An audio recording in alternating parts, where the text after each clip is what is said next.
Hello, friends, and welcome back to Scaling Stories. Today, I've got some more highly upvoted posts from Best of Redditor updates for y'all. Like always, I'll be reading you the posts and giving you my opinions, and I'll also be working on building up my Minecraft world at the same time, so I hope you enjoy. Also, I'm currently only in Spotify's creator program, so watching on there would help me out a ton. Thank you so much for your support.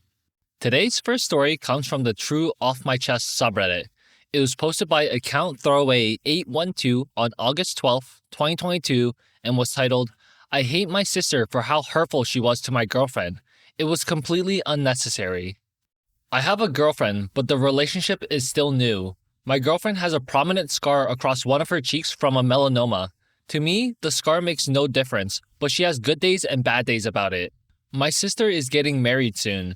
I'm not taking my girlfriend because a wedding with hundreds of guests and family is a lot of pressure for a brand new relationship. Plus, I had already RSVP'd that I was going alone before and bought my plane ticket back home before we were serious. My sister took the time to look up my girlfriend's work email and sent her an email saying she's sorry she didn't make her a bridesmaid, but her scar would make it not possible because of photogenics. Number 1. My sister chose her bridesmaids when she got engaged over a year ago. Number 2, she didn't even know I had a new girlfriend until after the RSVPs were due back. And number 3, she and my girlfriend never had contact, and my girlfriend would have never thought she should be a bridesmaid for someone she's never met.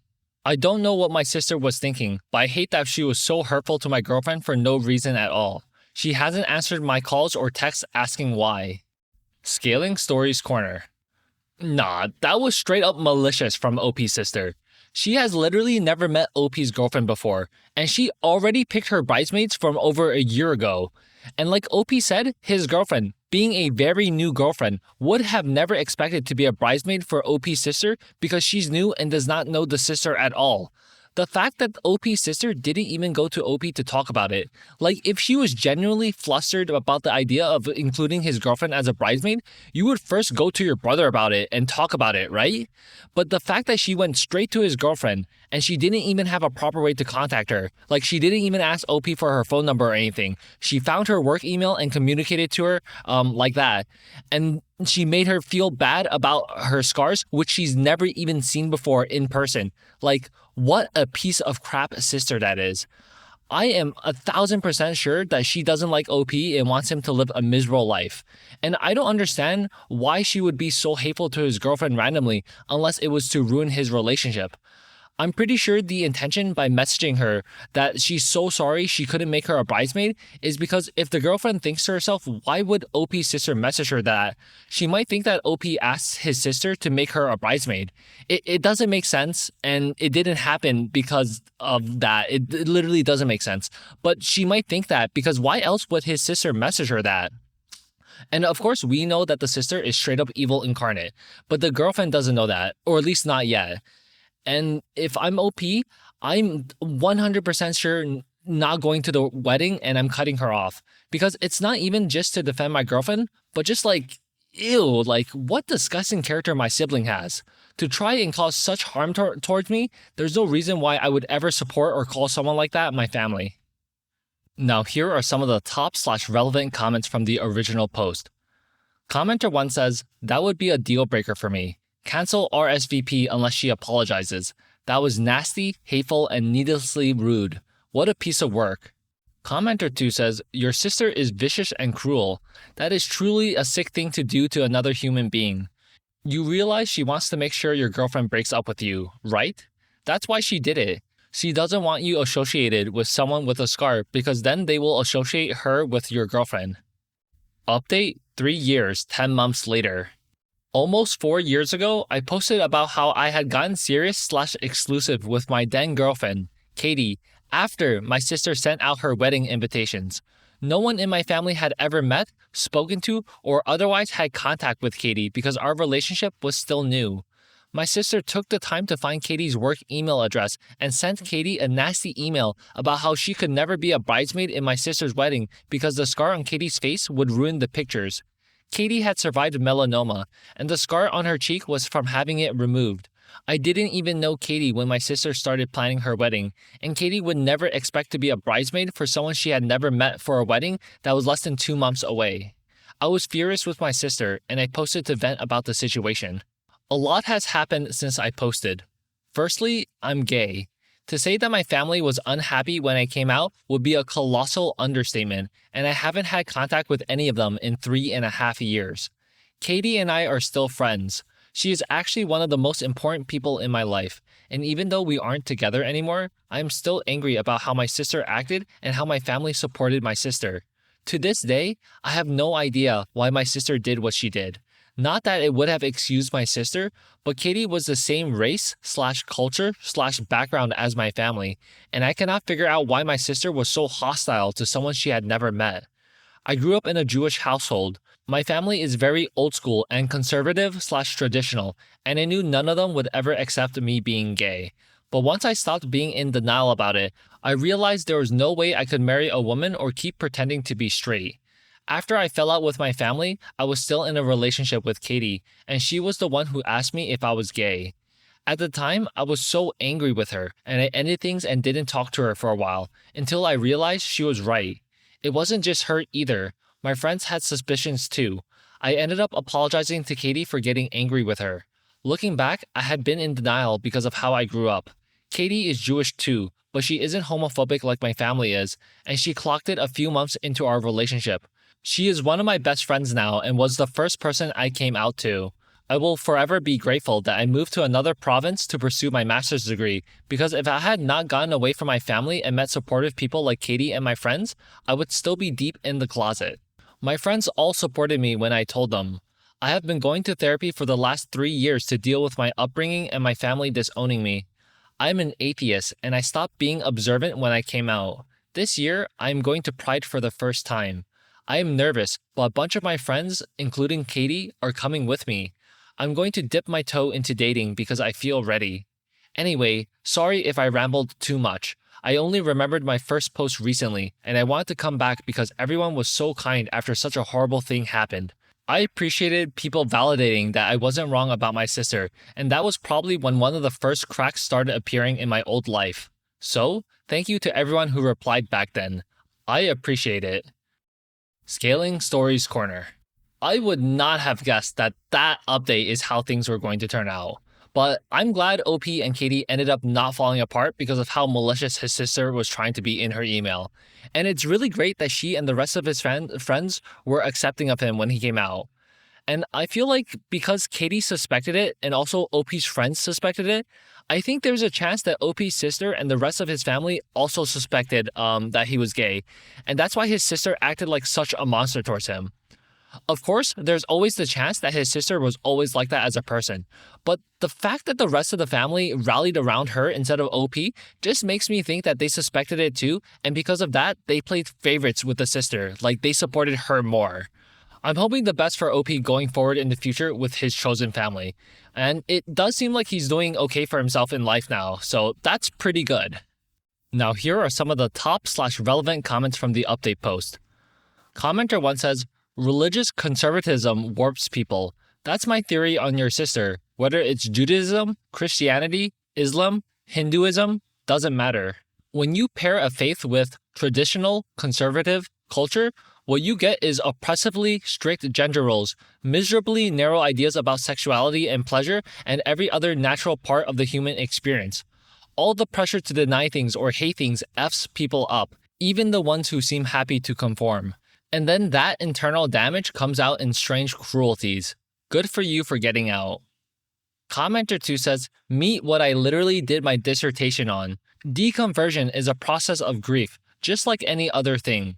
It's grief because you can lose family, a community, the safety that came with the faith, and because it's often a period of intense self-reflection that can cause big feelings and can, as reflected here, mark every stage of grief. Denial, anger, depression, bargaining, and even eventual acceptance are all bits of the grief process that can be felt during this time. I'm glad he got out, found his chosen people, and can enjoy Pride without fear." Okay, friends, so that concludes our first story of the day. Next up, we have a story from the Am I the Jerk subreddit. It was posted by Logical Blueberry 5 on May 24th, 2024, and was titled, "Am I the Jerk for moving on so quickly after my husband left me?" My 47 female husband, 47 male, asked for a separation on our 14th anniversary while we were away in a foreign country to celebrate. While we weren't as close as we used to be, we almost never fought and generally enjoyed each other's company and families. We do not have any children. The night before our anniversary, he brought up that he wasn't very happy in the relationship but didn't know why. The next morning, I asked to see his phone, and he said no. He said I would find flirty messages with one or more other women on it. He had made some female friends through school and work, and he said he felt like there might be someone out there who was a better fit for him. I said I did not want to do a trial separation, as I don't believe you can work on something if you aren't living together. If he wanted to separate, it would be final. He understood but said it was something he had to do. After being away for only 2 days, we rebooked our flights home, flew home, and he packed some belongings and left. 7 days later, he asked to come home, and we started marriage counseling. He had a lot of trouble admitting he had at least one emotional affair. The counseling was not helpful. He was defensive and not open to it. I suspect something physical happened with the other woman, but I do not have any proof. He had deleted all his flirty texts, Snapchat, etc., so I could not see them. After 4 weeks of living together again and attending counseling sessions, he decided he no longer wanted to try and save the marriage, and he was leaving. He packed up and left a few hours later. He stayed with a friend, found a new apartment, and signed a 1-year lease. I was devastated and even had to take time off work to process what had happened and attend individual counseling. After 4 weeks, I started to feel a bit better. I went out for drinks with a group of 4 coworkers who live in my area and found I really enjoyed one of them, 42 male, a lot. I had only met him over Zoom before this. We started seeing each other a couple of times a week. Quite quickly, it grew into a truly amazing, loving relationship. I stayed in counseling throughout, as it wasn't easy to process the sudden ending of my long-term marriage at the same time as beginning something new. It's been about 7 months now. My ex-husband eventually decided he wanted to try to save the marriage again, but I declined. He says I'm the jerk for starting a new relationship so quickly, within 6 weeks of him leaving. Our relationship is over, as I can no longer trust him, and he has hurt me immensely. I do not want a relationship with someone I cannot trust. Am I the jerk for moving on? Scaling Stories Corner. Yo, OP's ex-husband is funny because what does he mean OP moved on so quickly from the relationship when this man already moved on when he was still together with OP? Because tell me why he refused to show OP his phone when she asked to see it, because she would find quote-unquote flirty messages with other women. Like, why are there even flirty messages to begin with? Does this man not know how to draw boundaries with people who try to message him inappropriately knowing he's a married man? When he said he felt like there might be someone better out there for him, what that said to me was that he's already engaged in an emotional affair and he wants to go hook up with this other person ASAP. When OP and her husband came home and he left for 2 days, he probably did go hook up with whoever was on his mind, and then he had like post-nut clarity and was like, oh my god, am I actually divorcing my wife over this side chick? And then nah, you're too much. Like, you go into counseling and then you say you deleted all the text messages and evidence so OP wouldn't be able to see how far it went. I for sure would have called it quits right then and there, because there's no way he didn't have sex with someone else while he was gone. But I also know OP was married to him for 14 years, and it's hard to call it quits when you've been together for that long. So I understand why she stayed to give it another shot. But the man played in her face a second time and left 1 month later. And that's all to say, of course OP moved on, as she should have, when this piece of crap already didn't have eyes for her anymore from way before she met this new guy at work. Now here are some of the top/relevant comments from the original post. Commenter 1 says, not the jerk. He literally said he felt there'd be a better woman for him somewhere. He's cheated on you, probably multiple times, so he doesn't have the right to be mad at you for moving on when he couldn't even stay faithful to you. He can't try to get rid of you and want you again. Commenter 2 says, he was expecting OP to stay single, still want him, and not move on while he did whatever he wanted. OP, did you actually get a divorce? OP says, in our state, couples must be separated for a year before they can file for divorce. But yes, we will be filing when we can. The wait sucks though. Commenter 3 says, not the jerk. He left you twice. I guess you were supposed to just sit around wallowing in tears while he went off doing whatever and whoever until he was ready to come back to you. Commenter 4 says, gosh, if only he hadn't cheated, broken up with you on your anniversary, quit therapy, broken up with you again, moved out, and gotten a divorce. Yeah, this is all your fault. Not the jerk. Go live your best life. Update 5 months later. I am not sure how to provide an update, so I hope this is right. The biggest update is that my ex-husband, 48 male, and I, 47 female, are finally officially divorced. We split everything equally, and I bought him out of the family home. Thankfully, the divorce process was quick and easy once we waited the mandatory separation period for our state.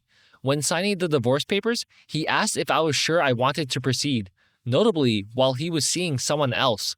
He wanted to try again if I was willing. I wasn't, and thankfully, he didn't fight it or make the divorce process more difficult in any way. My ex has been seeing this woman for quite a while now. I know he knew her before we split, but I do not know if he cheated with her or not. It doesn't matter to me. I wish them the best. My relationship with my new partner, 42 male, has continued to be amazing. It's the best relationship I've ever been in, and I can honestly say I've never been more happy. He is kind, loving, and a great communicator. We moved in together a while back, and a few months later, we became engaged. We plan to elope sometime in the next year. While it may seem crazy, I am extremely grateful for my ex's cheating and the following heartbreak. Without it, I may have not found the happiness I have today. ScalingStories Corner. Yo, that is crazy. Imagine being at the final steps of divorce after you've cheated on your wife multiple times, and you've also have another girl, like you're currently with another girl, and you're like, yo, are you sure you don't want to try again? Like maybe third time's the charm and I won't cheat on you and then tell you it's over? Like, it's just unbelievable, the audacity of this guy.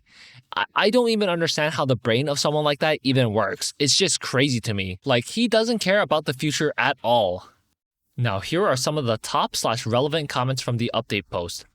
Commenter 1 says, him asking if you're sure while he's in a relationship with someone else takes the cake. Between him wobbling one way and the other and that, I can surmise that he is a man who doesn't know WTF he wants and is always chasing what he doesn't have. Good for you for moving on. Commenter 2 says, so your ex thought he could find someone better and failed to realize you got the upgraded relationship. Somehow, I doubt your ex will be truly happy with his partner if he is still wanting to reconnect with you. I wish you and your partner all the best. Second update, 1 year, 8 months later. I am happy to let everyone know that I recently married my new partner, 43 male. We eloped in a private ceremony near the water at sunset. It was lovely. We enjoyed a relaxing West Coast honeymoon before returning to regular life. Life is wonderful. I have a loving, caring husband who tells and shows me how much he loves me every single day. The past 2.5 years have been the best years of my life. I have never been happier or more at peace. I will forever be grateful to my ex for leaving. I wouldn't have the life or relationship I do without everything that happened. I haven't been in contact with my ex for well over a year. I don't feel the need to. I'm at peace with everything. I do keep in touch with some of my ex-in-laws, though I was very surprised to get sweet messages from all my female ex-in-laws, including my ex-grandmother-in-law, wishing us happiness on our recent wedding day. Now here are some of the top/relevant comments from the update post. Commenter 1 says, you were not the jerk. Congratulations. I'm guessing this is the guy you met in the original post? Or someone new? Opie says, it is the guy, coworker, from the original post. We are no longer working together though, smiley face. Commenter 2 says, I was very surprised to get sweet messages from all my female ex-in-laws, including my ex-grandmother-in-law, wishing us happiness on our recent wedding day. I reckon the women in your ex's family know who the jerk was. Okay friends, so that concludes today's video. Leave a like and comment down below to let me know what you thought of it, and I'll see you again tomorrow. Take care.